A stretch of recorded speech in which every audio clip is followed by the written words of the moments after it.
नमस्कार तुसें सारें दा अ'ऊं तुंदे कन्नै प्रियंका चौधरी ते इक बारी परतियै अ'ऊं हाजिर आं लेइयै ऑपरेशन डोगरी शब्द दा तुसें सारें आस्तै गल करां जेकर ऑपरेशन डोगरी शब्द दी ते अज्जा दा शब्द बड़ा गै दिलचस्प है सारें दी बचपन दी याद कन्नै जुड़े दा ओह् शब्द है ते हून तक्कर इस शब्द दा इस्तेमाल जेह्ड़ा ओह् तकरीबन शैह्रें च बी ते ग्राएं च बी होआ करदा है। गल करां अज्जा दे शब्द दी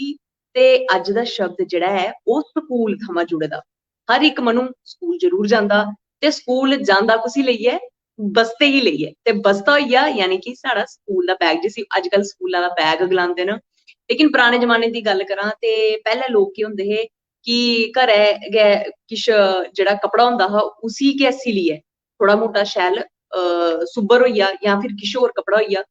ओह्दी बनावट कन्नै ओह्ड़ा फैब्रिक लेइयै जेह्ड़ा ऐ ओह् बस्ता त्यार करदे हे ते ओह् बस्ते जेह्ड़े होंदे हे उं'दी बनावट बी बक्खरी ही ते उं'दी जेह्ड़ी इक दिक्खने दी तुस जिस स्हाबै कन्नै ओह् दिक्खने गी लगदे हे ओह् बी बक्खरे गै होंदे हे ते मिगी बी अज्ज इक मेरे सैहयोगी होरें परतियै एह् शब्द दित्ता कि तुस रातीं ऑपरेशन डोगरी शब्दें च बस्ता शब्द दा इस्तेमाल जरूर करेओ क्योंकि हर किसे मनु दी जेह्ड़ी याद ऐ ओह् बस्ते कन्नै जुड़ी दी ऐ। बस्ता इक ऐसा बस्ता जिसी लेइयै अस सारे स्कूल जरूर जन्ने होन्ने ते स्कूल कालज जाइयै हर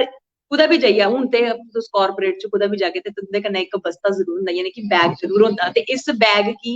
कुदै ना कुदै साढ़ी याद जेह्ड़ी इस बैग थमां जुड़ी दी ऐ ते अ'ऊं बी अज्ज इस याद गी परोंदे होई तुं'दे समक्ष रखने दा प्रयास कीता ऐ जे तुं'दी बी बस्ते थमां जुड़ी दी कोई याद ऐ ते मेरे कन्नै जरूर सांझा करो। फिलहाल हून तोड़ी तक्कर तुस मिगी इजाजत देओ बने दे रवो गुलिस्तान डोगरी खबरें कन्नै।